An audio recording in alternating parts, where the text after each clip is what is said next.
اور آپ اپنے مالک کی یاد کو برقرار رکھے ہوئے ہیں، وہ نعمتوں کے ساتھ اب آپ اللہ سبحانہ و تعالیٰ کی محبت کو اپنے دل سے جدا نہیں کرتے، تو وہ عین دین ہے۔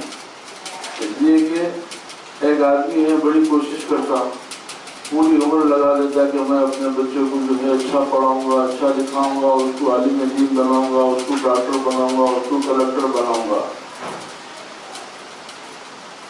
بعض اوقات ایسا ہوتا ہے کہ وہ بچہ بالکل بیکار نکلتا، بعض لوگ بالکل بے فکر چھوڑ دیتے اپنی اولاد کو، وہاں پہ جو قرآن بھی ہو جاتے، انہوں آئیے کلکٹر بھی ہو جاتے، انہوں کمشنر بھی ہو جاتے۔ بعض لوگ پوری زندگی کوشش کرتے کہ ہم کو جو ہے اچھی خوبصورت بیوی ملے، ان کو ویسی نہیں ملتی، بعض بغیر کوشش کرے اللہ تعالیٰ بڑی اطاعت گزار اور بڑی حسین عورت ہے۔ تو یہ تمام چیزیں نعمت الہی، یہ اللہ سبحانہ و تعالیٰ کی طرف سے۔ تو اسی لیے مولانا روم فرمایا کہ جب صرف خدا کو بھولنے کا نام دنیا ہے۔ یہ اب لوگ بولتے کہ بھائی ارے ان کے پاس دولت زیادہ ہے، انہیں دنیا دار ہے، دولت کے ساتھ انہیں خدا کی فرما بردار ہے تو وہ عین دیندار ہے۔ اگر وہ دولت میں کھو کے خدا کو بھول گیا تو دنیا دار ہے، اس لیے کہ وہ نعمت ہے اللہ کی طرف سے۔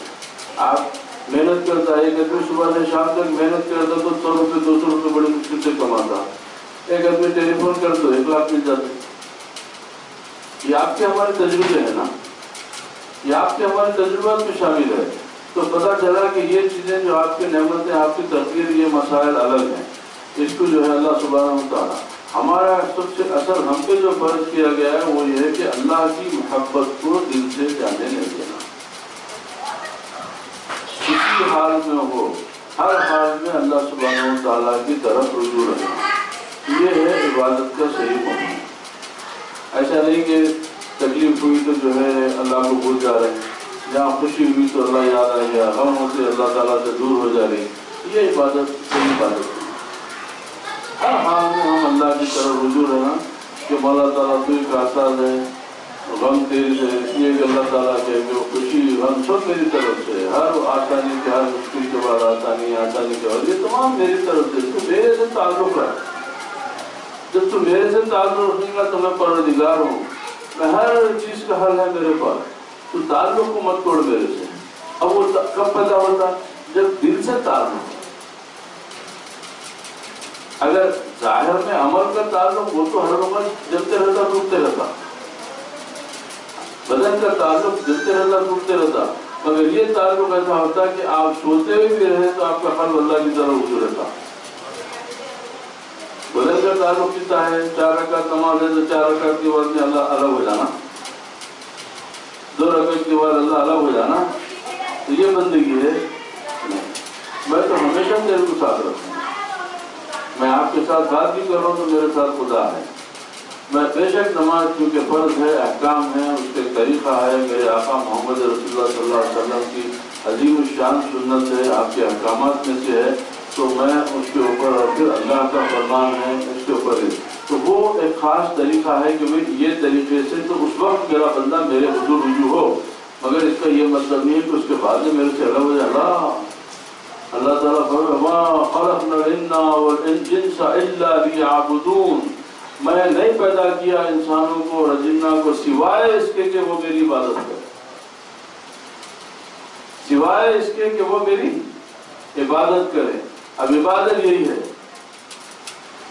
بیوی کے ساتھ اچھا سلوک عبادت، ماں کی خدمت اطاعت، بھائیوں سے محبت عبادت، رشتہ داروں سے محبت، ان کی دیکھ بھال محبت، بیمار کی عیادت کرنا عبادت، غریب کے سر پہ ہاتھ رکھنا عبادت، یتیم کی کفالت کرنا عبادت، یہ تمام چیزیں عبادت میں آئی۔ حتیٰ کہ حدیث پاک ہے کہ تم کم سے کم عبادت ہے جو تم کیا کر کچھ نہیں ہے تو بولے اپنے مومن بھائی سے مسکرا کے بات کرو، اپنے مسلمان بھائی سے مسکرا کے بات کرو، تو یہ بھی تمہارے گناہوں کا کفارہ ہے۔ تو یہ تمام چیزیں کب پیدا ہوتی؟ جب آپ کا دل اللہ کی طرف رجوع ہو، آپ کی عقل، آپ کا علم رجوع ہو تو وہ وقت ہٹ جاتا، مگر جب دل رجوع ہو جاتا تو پھر وہ اپنا اپنا کام کرتے رہتا، اور وہ آپ ہوشیار بھی ہو یا نیند میں رہو، وہ اپنا کام کرتے رہتا. کیوں؟ آپ سو جاتے، آپ کا دل نہیں سوتا. آپ کا دل سو جاتے، پھر یہ خوابہ کون دیکھ رہے؟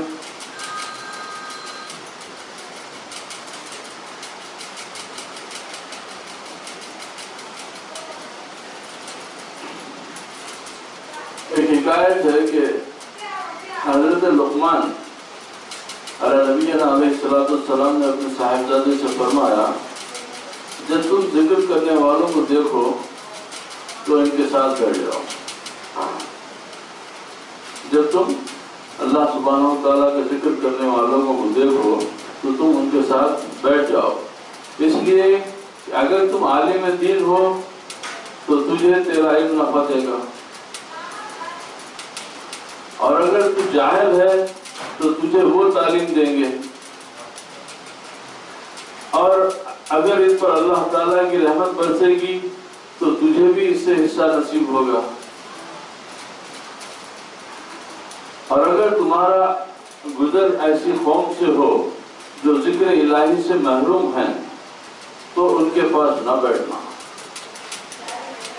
ان کے پاس نہ بیٹھنا. اگر تم عالم دین ہو تو تمہارا علم اس سے نفع نہ دے گا. تم جاہل ہو تو الٹا اس کی صحبت سے جہل اور گمراہی میں اضافہ ہوگا، جہالت اور گمراہی میں اور اضافہ ہوگا. جب ایسے لوگوں پر اللہ تعالیٰ کا غضب ہوگا تو تم بھی اس کے ساتھ بیٹھنے سے مارے جاؤ گے. اے اللہ ہمیں اپنا ذکر کرنے والوں سے بنا. اب یہ بات اب ایک اللہ کے نبی اپنے بیٹے سے بتا رہے ہیں، اور اس میں سچ ہونے میں کوئی شک کرنا بھی کفر ہے. اس کی مثال ایسی ہے کہ جب بارش ہوتی تو جب اللہ تعالیٰ کی جو بارش جب رحمت برستی ہے تو آپ دیکھو کہ وہ جو کھیت کھلیان ہیں وہ تو اس کا جو ہے پورا فائدہ اٹھا. جب کھیتوں میں جب بارش ہوتی ہے تو کھیتی باڑی بڑی اچھی ہوتی ہے، جب جھاڑ وغیرہ پودے وغیرہ تمام اس سے سیراب ہوتے ہیں اور ان کو بڑا فائدہ. مگر وہ بارش جو ہے سڑکوں بھی پڑ جاتی ہے. اب اسے کیا ہے تو پتہ چلا کہ دیکھو ایک رات میں آپ دیکھیں گے پورا شہر گندگی سے بھرا ہوا تھا. ادھر غلاظتیں تھی، ادھر پیشاب کے ڈگار، ادھر کچرے کی انبار، یہ تو بدبو پھیلی ہوئی تھی. ایک جم کے بارش ہوئی تو پورا کا پورا سامنے. اب اس میں اچھے برے سب کے اوپر جو ہے وہ بارش کا فائدہ ہوا. تو بارش کا اصل مقصد تھا کہ وہ کھیتی باڑی میں ہوئے تو جو ہے وہاں پہ دھان چاول جو بھی غذا وغیرہ جو ہے اسے، مگر وہ دوسری جگہ جب پڑتی تو وہاں پر بھی اتنے فائدے ہوتے کہ جو ہے بیماریاں ہٹ جاتے ہیں، بہت سارے بیماریوں کو دور کر لیتی. تو اسی طریقے سے کہ اچھے لوگوں کی صحبت میں بیٹھنے سے آپ کی جو اللہ سبحانہ اسی کے بزرگوں کا فرما حکم ہے کہ اچھوں کی مسجد میں کیوں کہ جب آپ جو ہے نیکوں کے ساتھ بیٹھتے تو جب ان پہ اللہ تعالیٰ کی نزدیکوں کے حدیث شریف ہے کہ جہاں میرے حبیب کا ذکر ہوتا ہے تو وہاں پر فرشتے گھیر لیتے ہیں. تو جب رحمت جب نازل ہوتی ہے تو اچھوں کے ساتھ ساتھ جو ہے وہ برے بھی جو ہے اس سے فائدہ اٹھاتے ہیں. اور اسی طریقے سے آپ غلط جگہ پہ بیٹھیں گے تو جو لعنت برستی ہے تو اس میں آپ بھی شامل ہو جاتے ہیں. اور اس کا قرآن پاک سے بھی اس کا ہے کہ جب یہ دیکھیں کہ بھئی تمام انبیاء کے واقعات میں کہ بھئی کوئی نبی دعا کرے تو جو ہے وہ آگ کی بارش ہو گئی، کسی نبی کی بددعا سے جو ہے زمین الٹ گئی، کسی کی نبی کی دعا سے جو ہے پورے طوفان سے جو ہے پوری دنیا غرق ہو گئی. تو اب یہ تمام باتیں ہیں. تو اب یہ سوال پیدا ہوتا ہے کہ رسول اللہ صلی اللہ علیہ وسلم آپ تو سید الانبیاء ہے، اشرف الانبیاء ہے، سرکار انبیاء، پورے انبیاء آپ کے ماتحت آپ کے مقتدی ہیں میرے آقا، آپ کو یہ لوگ اتنا ستا رہے ہیں اور ان کے اوپر کوئی عذاب اللہ کا نہیں آتا، ان کے اوپر عذاب کیوں نہیں آتا؟ تو اللہ تعالیٰ اس کا جواب دیا کہ فَيُعَذِّبُهُمْ وَأَنْتَ فِيهِمْ، میرے حبیب میں ان پہ عذاب نہیں کر سکتا. کیوں؟ آپ ہیں ان کے درمیان، آپ رحمت عالم ہے میرے آقا، آپ اگر ان کے درمیان میں ہیں تو میں ان کے اوپر کیسا عذاب نازل کروں گا؟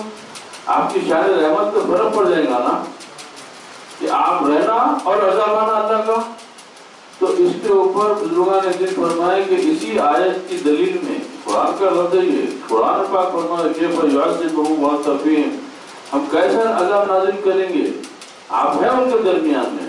تو اسی آیت کی تشریح میں بڑے بڑے اولیاء اللہ بزرگان نے فرمایا کہ جس گھر میں رسول کریم صلی اللہ علیہ وسلم کا ذکر ہوتا ہے وہ بھی عذاب سے محروم ہو جاتا ہے، محفوظ ہو جاتا ہے۔ اسی آیت کے تحت جہاں آپ کا ذکر ہوتا ہے وہاں پر بھی جو اللہ تعالیٰ جو ہے آپ جو ہے عذاب سے جو جگہ کو محفوظ کر دیتا ہے۔ تو یہ تمام باتیں کب ہوتی ہیں؟ جب آپ کا قلب اللہ کی طرف متوجہ رہے۔ کرو دنیا میں کاروبار کرو ہر چیز کا، مگر ہر وقت نظر میں اللہ سبحانہ وتعالیٰ، اس کی رضا کو پیش نظر رکھتے ہوئے میرے یہ عمل سے میرا رب راضی ہوگا یا نہیں، میری یہ حرکت سے میرا رب خوش ہوگا یا نہیں۔ تو آپ کو ہر لمحہ اللہ تعالیٰ کی طرف سے آپ کو ہدایت ملتے جائیں گے کہ ہاں یہ چیز غلط ہے، اس کو نہیں کرنا چاہیے، یہ چیز اچھی ہے، اس کو کرنا چاہیے۔ اس کے بعد کی آیت ہے سبحان اللہ، فَاذْكُرُونِي أَذْكُرْكُمْ وَاشْكُرُوا لِي وَلَا تَكْفُرُونِ۔ سبحان اللہ، تم میرا ذکر کرو۔ اب دیکھیے آپ،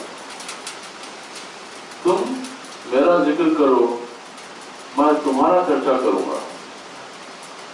کون بول رہا ہے؟ یہ رب کائنات فرما رہا، اے میرے بندے تو میرا ذکر کر، پھر میں تیرا چرچا کروں گا، اور میرا حق مانو اور میری ناشکری نہ کرو۔ اب فَاذْكُرُونِی کا تو سمجھ میں آ گیا کہ میں اللہ کا ذکر کروں۔ اذکرکم کیسا ہے کہ اللہ بھی ذکر کرتا میرا، اللہ تعالیٰ بھی میرا ذکر کرے گا، ہاں بے شک کرے گا، کیونکہ انہوں نے خود فرما دیا، اس کے اندر کوئی شک کی کوئی گنجائش نہیں۔ اب اس کو سمجھنے کے لیے کیا ہے؟ یہ غوث اعظم اس کی زندہ تفسیر ہے، یہ غریب نواز اس کی زندہ تفسیر ہے، یہ بابا شرف الدین، یہ موسیٰ قادری، یوسف الدین شریف الدین، یہ اس آیت کی تفسیر ہے کہ تم میرا ذکر کرے تھے، اب قیامت تک میں تمہارا ذکر لوگوں کے ایسا کروں گا۔ اب تمہارا ذکر قیامت تک ہوتے رہیں گا، قیامت تک لوگوں کے زمانوں پہ یا غوث اعظم، غریب نواز، مولا علی، یہ تمام کیوں کہ اب یہ ذکر میری طرف سے جاری ہو گیا نا، کہ تم میرا ذکر کرے، اور اب میں تمہارا ذکر کیسا کروں گا؟ تو میرے ذکر کرنے کا طریقہ یہ ہے کہ میں اپنی مخلوق میں اس بات کو پھیلا دوں گا کہ یہ میرا محبوب ہے، تم لوگ اس کا ذکر کرو،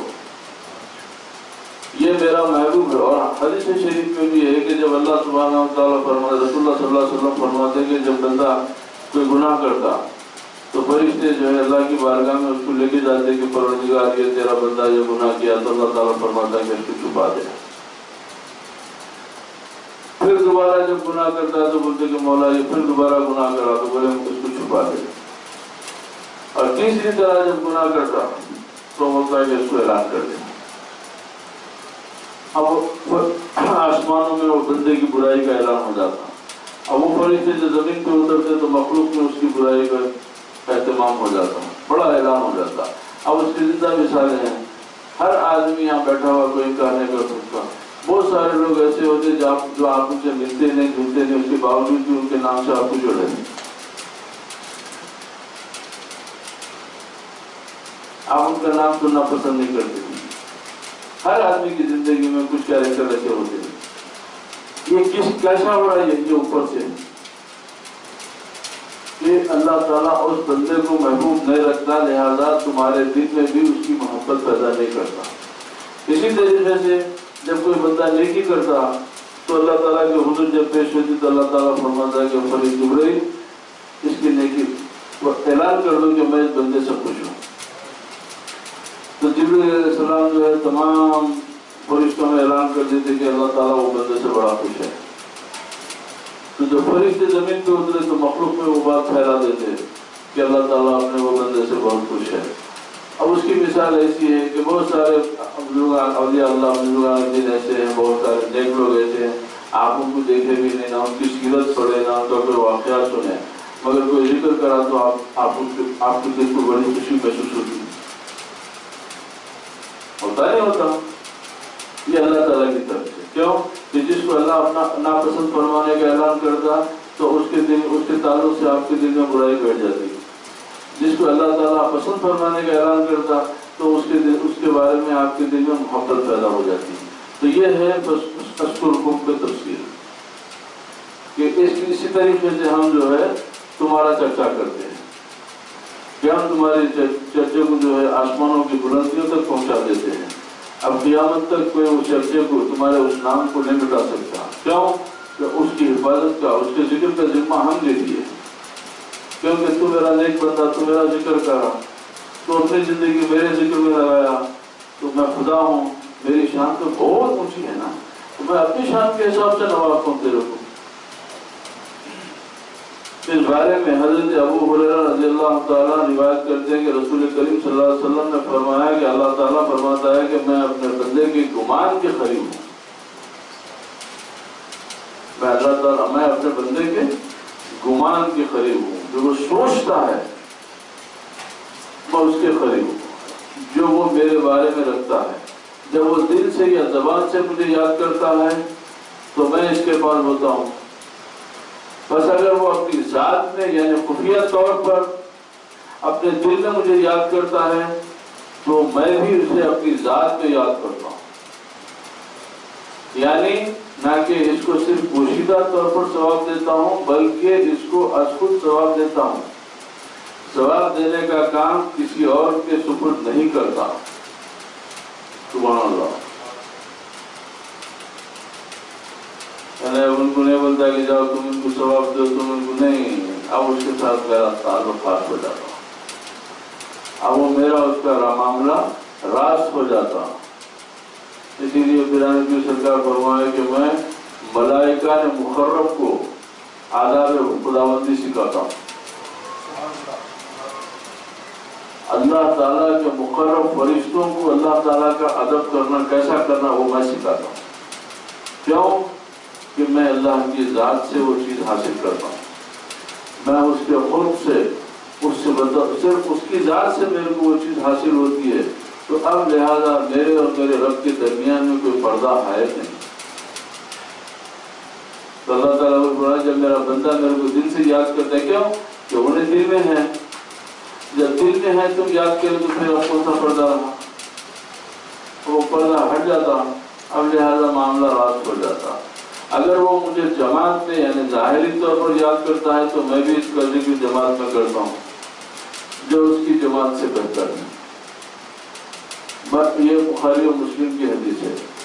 اچھا, اس کے بعد ہے کہ میں اپنے بندے کے گمان کے قریب ہوں کا مطلب یہ ہے کہ میرا بندہ میری نسبت جو گمان و خیال رکھتا ہے میں اس کے لیے ویسا ہی ہوں. تو اسی لیے بہت خاص بات ہے.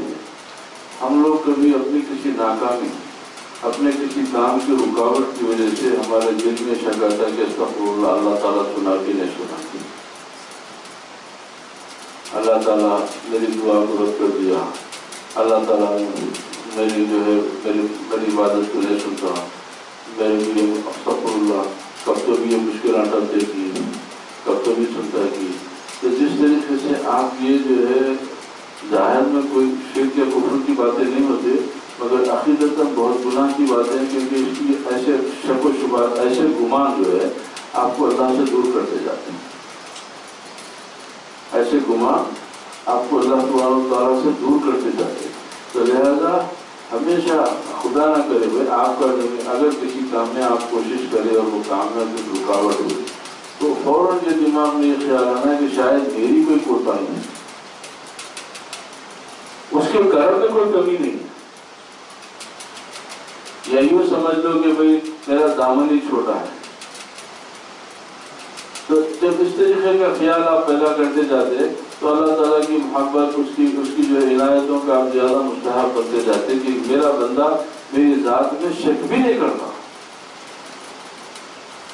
میری ذات میں شک بھی نہیں کرتا. اسی لیے یہ دلیلیں ہیں سمجھانے کے لیے. تو کیا ضرورت تھی ابراہیم علیہ السلام کو آگ میں ڈالنے کی. یہ آپ کے ہمارے قیامت تک آنے والوں کی سمجھائے کہ خلیل دوست کیا ہوتا، دوست کیا ہوتا، کہ جب آگ میں ڈالا جا رہا جبرائیل آگے پوچھے کہ یا ابراہیم خلیل اللہ کیا میری مدد کی ضرورت ہے؟ تو بولے میرا رب تیرے سے زیادہ جاننے والا ہے، میرا رب میری حالت سے تیرے سے زیادہ واقف ہے، جاؤ تمہاری ضرورت نہیں ہے۔ یہ یقین کی کون سی انتہا تھی کہ ایسے وقت میں جب آگ کے اندر ڈالا جا رہا، چاروں طرف سے جو ہے ایک پوری آگ ہے کہ سوائے جل کے بھننے کی کوئی صورت نظر نہیں آ رہی، اور ویسے وقت بھی اعتماد کا یہ عالم ہے کہ میرا رب میرا کفیل ہے، میرا دوست ہے، میرے کو فکر کیا ہے۔ فوراً اللہ تعالیٰ حکم دیا کہ اے آگ ابراہیم کے لیے ٹھنڈی اور سلامتی کی جگہ ہو جائے۔ تو یہ جو دل سے، جب دل آپ کا اللہ کی طرف متوجہ ہوتا تو پھر آپ کو وہ کوئی غلط گمانی کی طرف، غلط جو ہے طرف نہیں لے کے جاتا۔ تو کوشش یہ کرنا کہ جو چیز اللہ کی آپ کے پاس امانت ہے، آپ اللہ تعالیٰ جو آپ کو بولا کہ میں اس دل میں رہتا ہوں، تو دل کو صاف رکھو۔ صحیح کہا ہے نا یارو؟ میں گھر میں جا کے غلاظت کھانے کے بعد آپ کتنا بھی صاف رہو، نماز پڑھ دیا،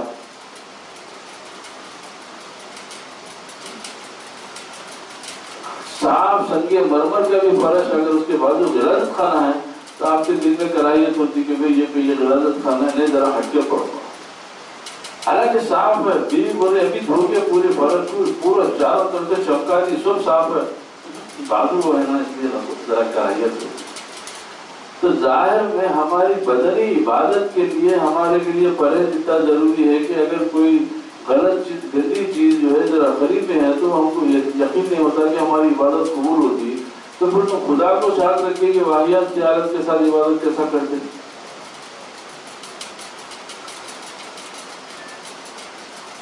اچھا، میں اپنے بندے کے گمان کے قریب ہوں کہ مطلب یہ ہے کہ میرا بندہ میری نسبت جو گمان و خیال رکھتا ہے میں اس کے لیے ویسا ہی ہوں اور اس کے ساتھ ویسا ہی معاملہ کرتا ہوں جس کی وہ مجھ سے توقع رکھتا ہے۔ اگر وہ مجھ سے عفو معافی کی امید رکھتا ہے تو اس کو معافی دیتا ہوں، اور اگر وہ میرے عذاب کا گمان رکھتا ہے تو پھر عذاب دیتا ہوں۔ ایک صاحب آ کے میرے والد سے، یہ بات بڑی اچھی ہے، موضوع کے حساب سے ہے، میں آپ کو تشریح اچھے، ایک وقت میرے والد سے آگے جو ہے عذاب کے بارے میں پوچھنے لگے، دوزخ ہے، دوزخ میں ایسا ایسا عذاب ہوتا ہے۔ تو بابا قرآن پاک ہے، اس میں کسی بشر کی کیا مجال، کہ دنیا کے کوئی کسی کیا مجال ہے اس کے اندر کوئی اپنی رائے دے سکے؟ بے شک کوئی ہے، اللہ کا فرمان ہے، جب اللہ تعالیٰ فرما دیا وہ چیز ہے تو ہے، اور تم کیوں فکر کرتے جی؟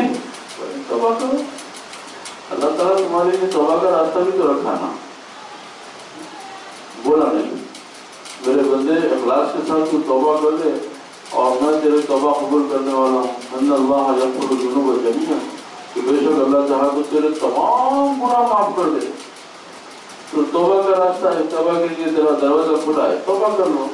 اب انہوں اسی بات پہ اصرار کر رہے تھے کہ نہیں وہ دوزخ ہے، عذاب ہے، دوزخ ہے، عذاب ہے۔ تو بولے بھائی بے شک ہے، مگر میں اس بات کا قائل ہوں کہ جب میرا مولا میرے کو ایک توبہ کی اجازت دیا ہے تو میں یقین کرتا ہوں کہ جب میں صدق کے دل سے توبہ کروں گا تو اللہ سبحانہ و تعالیٰ میرے کو سب سے میں میرے نبی پاک کے، میرے پیروں پیران کرام کے، میرے کو وہ جو ہے اپنی مہربانی سے، اپنی رحمت سے میرے کو جو ہے اس جگہ پہ نہیں بھیجیں گا۔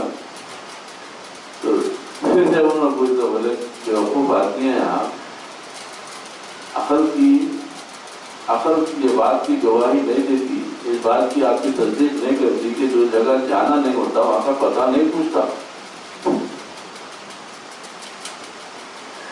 آدمی جس جگہ جانے کا ارادہ نہیں رکھتا وہاں کا پتہ نہیں پوچھتا۔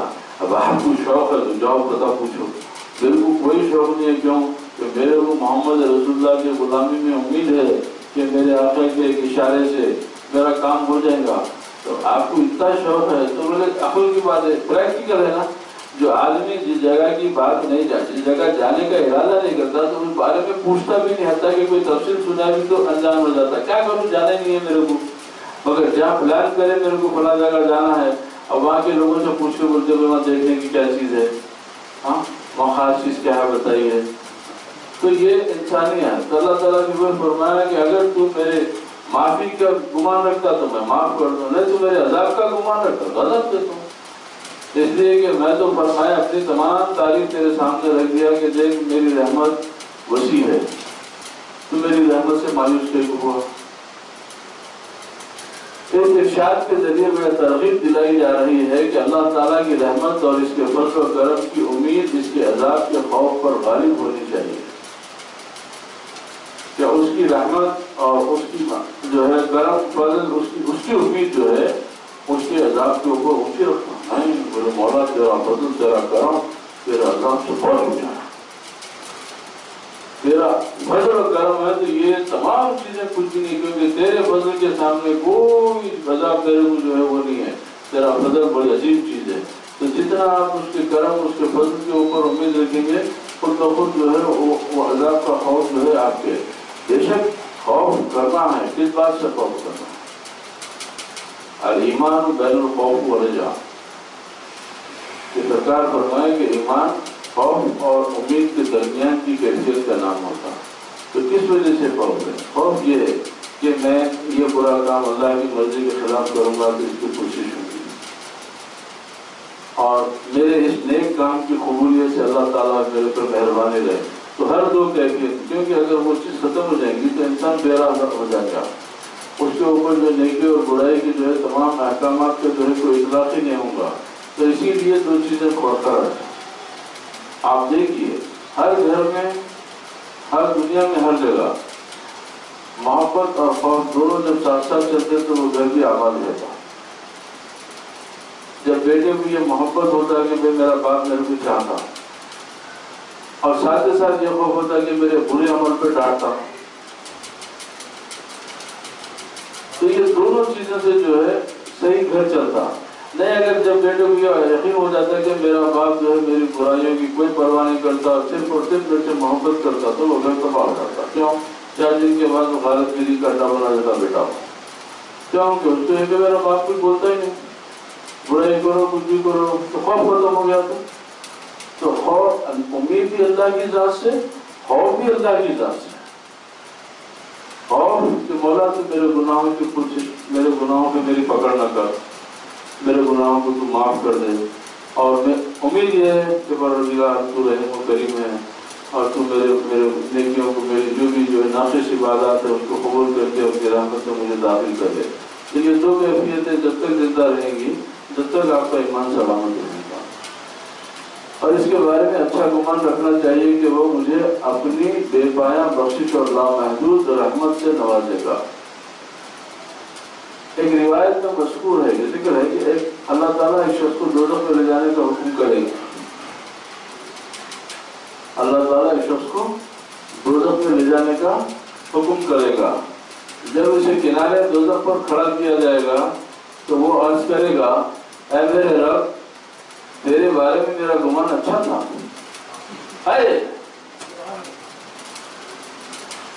تیرے بارے میں میرا گمان اچھا تھا. اللہ تعالیٰ فرمائے گا کہ اس کو واپس لے آؤ، میں اپنے بندے کے گمان کے قریب ہوں جو وہ میرے بارے میں رکھتا ہے. امید کا مطلب اور اس کی حقیقت یہ ہے کہ عمل کیا جائے اور پھر بخشش کا امیدوار رہے. بغیر عمل صرف امید ہی پر تکیہ کر لینا ٹھنڈے لوہے کو کوٹنا ہے.